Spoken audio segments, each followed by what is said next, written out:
जय हिंद प्यारे भाई और बहनों। तो स्वागत है एक नई वीडियो में। तो आज की इस वीडियो में हम विलोपन विधि से किसी समीकरण को यहाँ पर हल करना सीखेंगे, जो कि बिहार बोर्ड मैट्रिक परीक्षा में 2 मार्क्स का यहाँ पर आता है।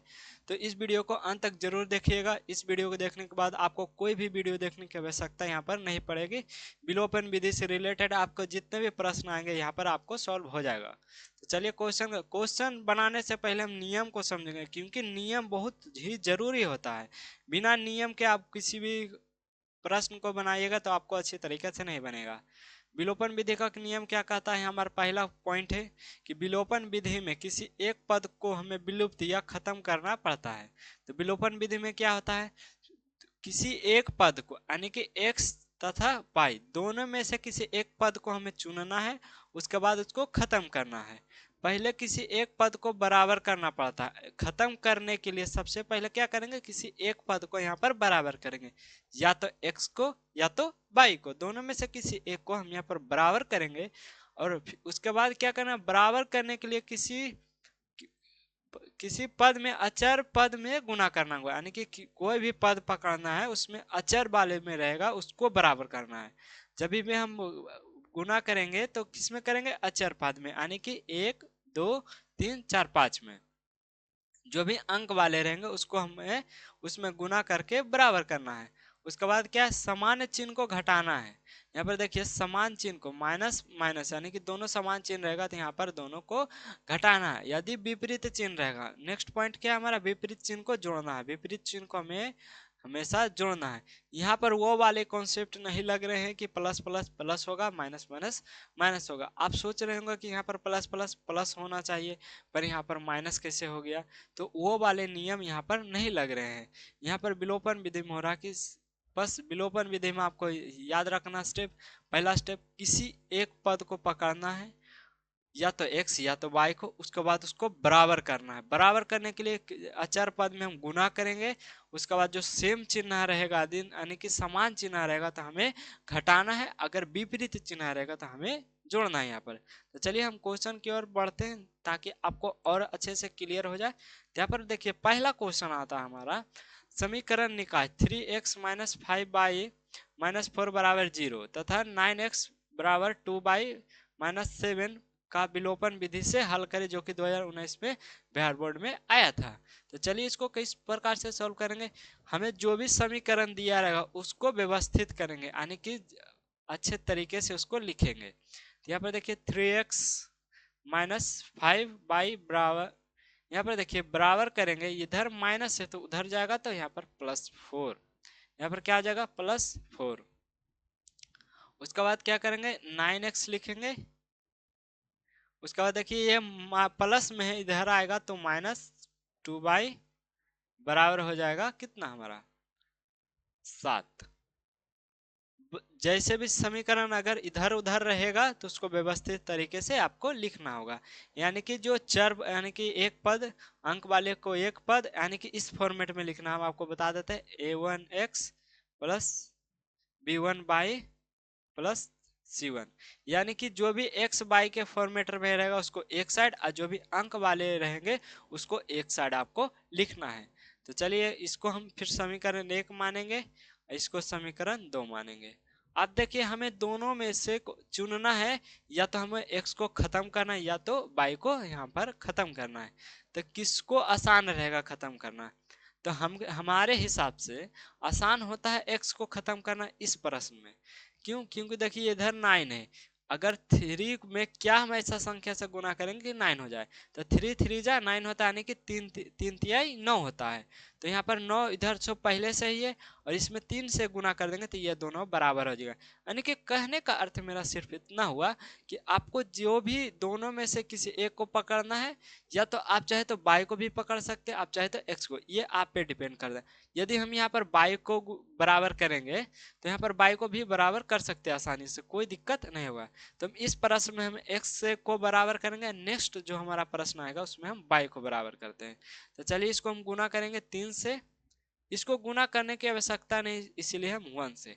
और जो भी हम इस समीकरण को लिखे हैं उसको हम शब्दों में लिखेंगे, यानी जो ये समीकरण है उसको हम शब्द में अब लिखेंगे। क्या लिखेंगे, समीकरण समीकरण एक को 3 से तथा तथा 2 को समीकरण 1 को 2 को 2 को क्या 2 को 1 से गुना कर, क्या करेंगे गुना, गुना करेंगे, गुना कर अब क्या करेंगे घटाएंगे, क्यों, क्योंकि सेम चिन्ह है, इधर भी प्लस है इधर भी प्लस है, तो सेम चिन्ह रहेगा तो हम घटाते हैं। आपको हम बताए पीछे ही नियम में कि सेम चिन्ह रहेगा तो उसको हम घटाते हैं। अब सेम चिन्ह है तो इसको हम क्या करेंगे अब घटाएंगे, तो इसको पहले गुना कर लेते हैं, 3 तिहाई 9 माइनस 5/15, 5 तिया 15 बराबर 4 तिया 12।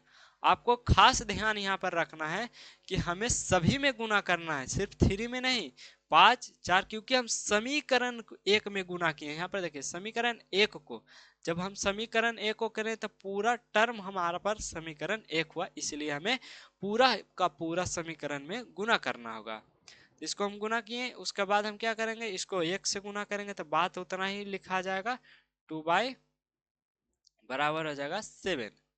अब इसको जब भी हम बहुपद के घटाव आप सीखे होंगे 7-8 क्लास में कि जब भी बहुपद का यानी कि जब भी समीकरण को घटाते हैं तो चिन्ह बदलता है, तो यहाँ पर प्लस वाला माइनस हो जाएगा, ये प्लस था तो ये माइनस हो जाएगा, ये माइनस है तब प्लस हो जाएगा, ये प्लस है तब माइनस हो जाएगा। इस प्रकार से जब भी हम घटाते तो चिन्ह बदलता है। ये 7-8 क्लास में पढ़ना होगा, आप यदि पढ़े होंगे तो अच्छी बात, नहीं पढ़े होंगे तो याद रख लीजिए कि जब भी हम घटाते तो चिन्ह बदलता है। बहुपद में बहुपद या तो आप बहुपद का भाग सीखेंगे, उसमें भी हम आपको बताए होंगे कि जब भी किसी टर्म को हम घटाते हैं बहुपद वाले यानी कि एल्जेब्रिक घटाव को जब भी हम घटाते हैं तो चिन्ह बदलता है, तो यहाँ पर बदल देंगे, ये से ये हमारा खत्म हो जाएगा क्योंकि दोनों सेम है।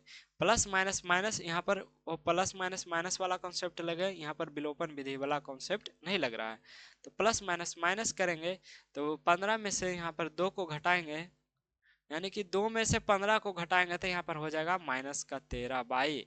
उसके बाद क्या होगा इसको घटाएंगे, 12 में से 7 जाएगा तो यहाँ पर बचेगा 5, क्या बचेगा हमारा 5, बाई बराबर हो जाएगा यहाँ पर 5/13, जो कि माइनस में आएगा, क्या आएगा माइनस में आएगा, क्यों, क्योंकि ये भी पूरा टर्म ये माइनस में यहाँ पर नहीं, ये हमारा प्लस में है।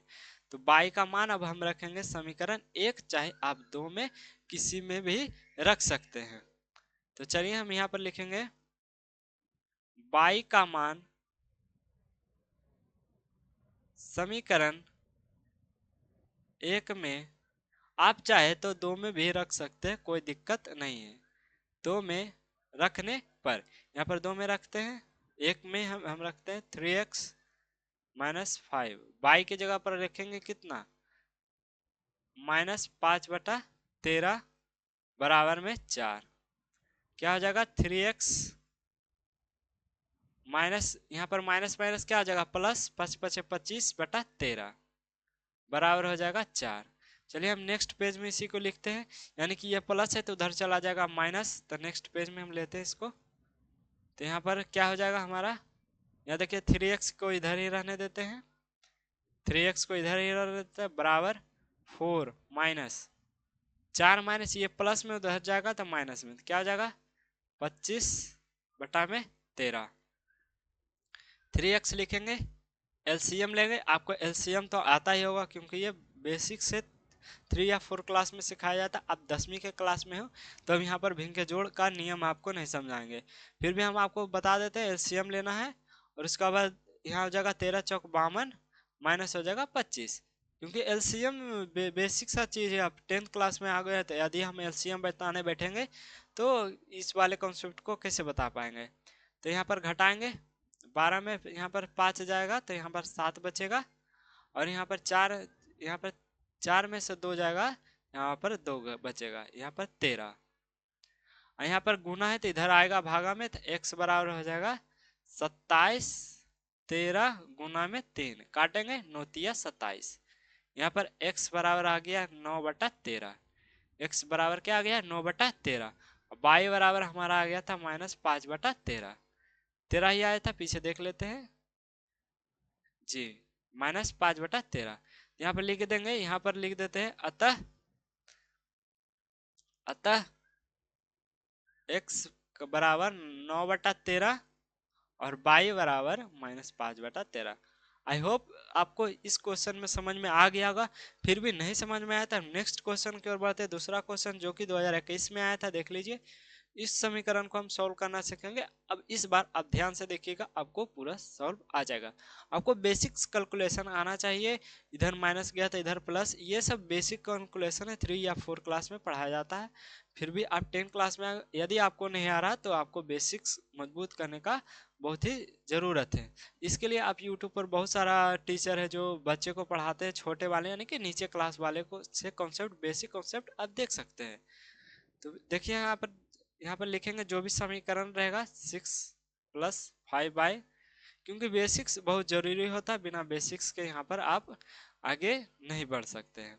10y बराबर हो जाएगा 21। अब यहाँ पर देखिए उस वाले क्वेश्चन में हम x को बराबर किए थे, इस वाले क्वेश्चन में हम y को बराबर करके देखते हैं। तो चलिए पहले हम क्या करेंगे, समीकरण जो भी रहेगा, ये देखिए व्यवस्थित में था तो इसको सही से उतार दीजिए। इसको हम गुना कर देते हैं 2 से, इसको गुना कर देते हैं 1 से, क्योंकि हम यहाँ पर y को बराबर कर रहे हैं। तो 5 दूनी 10 हो जाएगा, 10 गुने कम 10, ये दोनों बराबर हो गया। यानी कि हम किसी भी, आप चाहे तो इसको आप 15 भी कर सकते थे, 3 गुना 5 दिया 15। इसको कैसे 15 करते थे, नहीं तो 20 करना पड़ता था। इसको 4 से या तो इसको करते 2 से। तो ज्यादा लंबा ले जाने की जरूरत नहीं, आपको बराबर करना कम संख्या में, जितना आसानी हो जाए। मैथ का मतलब ही होता आसान से, ज्यादा लेंदी नहीं होना चाहिए। तो यहाँ पर हम जो भी टर्म को उसको शब्दों में लिखेंगे। समीकरण एक को 1 मिनट रुक जाइए। एक को किससे गुना करें, 2 से, तथा 2 को 1 से गुना कर क्या करेंगे, घटाएंगे, क्योंकि सेम चिन्ह है। देखिए प्लस प्लस, यदि यहाँ पर प्लस या माइनस रहता हम जोड़ते, तो घटाने पर गुना करके घटाएंगे। तो चलिए 6 दूनी 12 हो जाएगा, प्लस में यहाँ पर हो जाएगा -5, 5 दूना 10 यहाँ पर लिख देते हैं 10/, इसको मिटा के फिर से अच्छे तरीके से लिख देते हैं। यहाँ पर 10/, बराबर हो जाएगा 11 दूनी 22। इसको और सही रह देंगे, क्योंकि 1 से गुना किए, 1 से गुना करने से कोई फर्क यहाँ पर नहीं पड़ता है। 21 चिन्ह बदलेंगे, क्योंकि घटा रहे हैं तो तीनों प्लस में था तो तीनों माइनस में हो जाएगा। उसके बाद हम क्या करेंगे, 12 में से 3 जाएगा 9 जाएगा, तो यहाँ पर 3x बचेगा। ये हमारा खत्म हो जाएगा, 1 + 1 माइनस में। और 22 में से 21 जाएगा तो हमारा कितना बचेगा, 1। x बराबर हो गया 1/3। यही बहुत ही आसान क्वेश्चन था। तो x का मान लिखेंगे, x का मान आपको इसके नीचे करना, आपको एक ही पेज में समझ में आ जाए, इसीलिए उस वाले क्वेश्चन में समीकरण 1 में रखे थे, इस वाले समीकरण में हम 2 में रखते हैं, ताकि आपको पता चले किसी में भी रखिए बात उतना ही है। में रखने पर रखने पर रखने पर यहाँ पर चलिए हम रखते हैं। दूसरा समीकरण 9x + 10y बराबर हो जाएगा 21। यहाँ पर 9 लिखेंगे, x की जगह पर 1/3 लिखेंगे, प्लस में 10y बराबर हो जाएगा 21। 3 तिहाई 9 हमारा कट जाएगा, 3 आ जाएगा, 10y बराबर में 21। इधर प्लस में तो उधर जाएगा तो माइनस में हो जाएगा, तो 10y बराबर हो जाएगा 21 - 3। नेक्स्ट पेज में हम चलते हैं। क्या था, 10y बराबर 21 - 3, 10y बराबर, अब यहाँ पर हम घटाते हैं तो क्या आ जाएगा हमारा 19 होगा कि 17 होगा, देख लेते हैं एक मरते घटा के। इसमें एक घटाएंगे तो 20, 18 हो जाएगा हमारा, यहाँ 18 होएगा, 18 हो जाएगा। y बराबर हो जाएगा 18/10। चलिए इसको हम काटते हैं 2 से, 2 × 5 = 10 और 2 × 6 = 18, 2 × 9 = 18, यानी कि y बराबर आ गया 9/5 और x का वैल्यू आ गया 1/3, यानी कि x बराबर आ गया 1/3, y का वैल्यू 9/5। इस प्रकार से हम x का वैल्यू लिख सकते हैं, 1/3 आया है, अब y का वैल्यू यहाँ पर 9/5 आया है। तो इस प्रकार से हम सॉल्व कर सकते हैं विलोपन विधि से। अब नेक्स्ट वीडियो में हम प्रतिस्थापन विधि को समीकरण से सॉल्व करना सीखेंगे। प्रतिस्थापन विधि। तो यदि आपको किसी भी कॉन्सेप्ट में आपको दिक्कत होता है तो आप कमेंट कीजिएगा, चाहे किसी भी सब्जेक्ट का होगा, उस पर हम आपको स्पेशल वीडियो बना के आपको अपलोड किया जाएगा, तो आप जरूर कमेंट कीजिएगा। तो चलिए मिलते हैं नेक्स्ट वीडियो में, जब तक के लिए जय हिंद जय भारत।